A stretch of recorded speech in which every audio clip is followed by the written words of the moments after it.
So ngayon nga pala ay kasama ko nga pala ang pinaka-pogi kong kuya. Uy! So dahil nga pala kasama ko siya kasi nga pala magbibuild kami ng Christmas tree dahil papalapit na rin yung Christmas.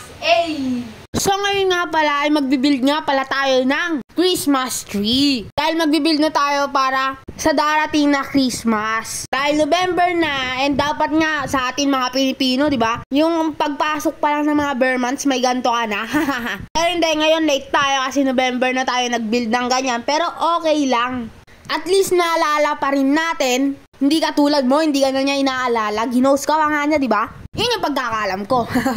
Pero joke lang yun. Siyempre, sakto lang din naman yung pag-build natin. Wala pa naman December. Yung pinopoint natin doon is yung Christmas. Yung Christmas tree is kahit hindi mo bihisan o kahit saan mo ilagay, center of attraction pa rin. Parang ikaw lang sa paningin ko.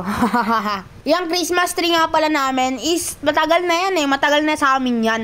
Simula bata pa ako, yan na yung ginagamit namin Christmas tree. Kahit sobrang tagal na yan, men. Nakatayo pa rin yan. Nakatayo pag binild. Parang parang bago pa rin sa paningin, di ba? Pag lagyan ng mga decorations. Tsaka hindi lang yan gaano kataasan. Medyo may kaliitan lang din yung Christmas tree namin. Pero it's okay. Anong saysay naman na mataas na Christmas tree kung kapos ka naman sa pag-ibig? Joke lang. Baka may matamaan Sorry.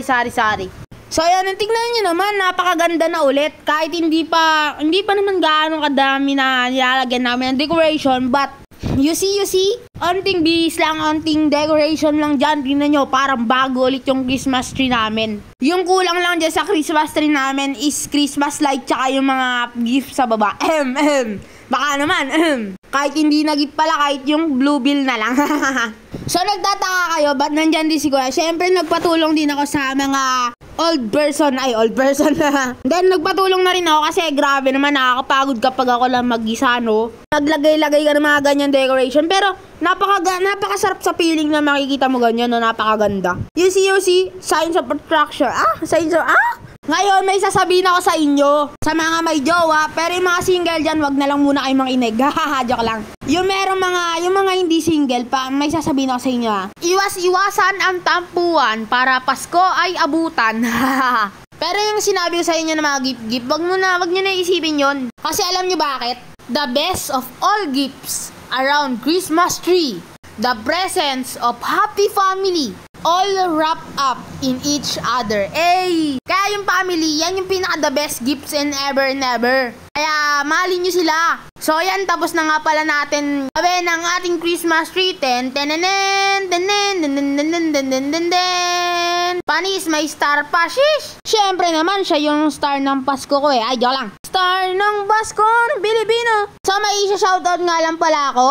Ito nga pala si Ate Peralta Cheng Aquino. Belated Happy Halloween po and Happy Christmas tree. Merry Christmas na rin po sa lahat. Advance po pala. Ganito lang. Bye-bye.